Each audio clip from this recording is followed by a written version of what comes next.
جلوسا. نعم. بنصبح عليك يا كابتن. اهلا، صباح الخير والسعاده. اهلا كابتن، حدثنا عن قانون لعبة كرة الطائرة جلوسا.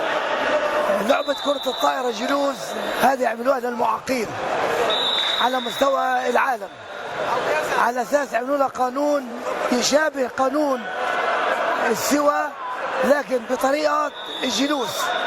هذيك بالوقوف، هذه من الجلوس. الجلوس هذه بيعطوا كيف الشباك بيختلف عن السوى اللي هم طوال.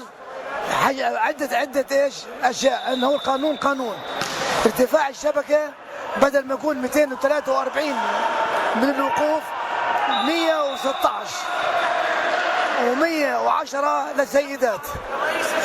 اما بالنسبه لعرض الشبكه 80 سم عرضها.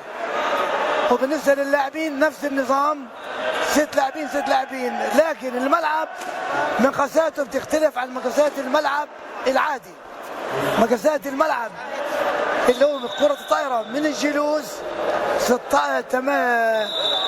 10 في 6، 10 طول 6 عرض.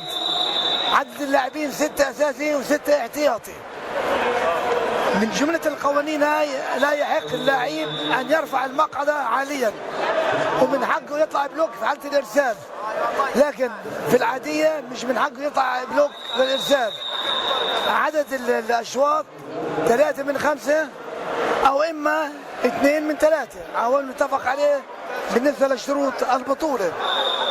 وبالنسبة للشوط من 25 نقطة.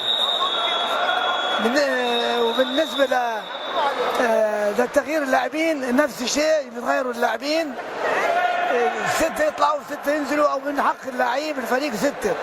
وفي تايم اوت. وللمدرب له صلاحيات نفس صلاحيات المدرب عادي.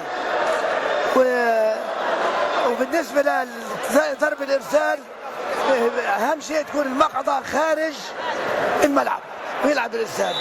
وفيها نفس النظام، وفيها اللي هي ايش الليبرو، وفيها نفس الخط الامامي والخط الخلفي. مش من حق الخط الخلفي يطلع للامام ويشوط. اما لكن الليبرو عندما يجي عند خط الهجوم بيطلع وبيجي لعيب بداله.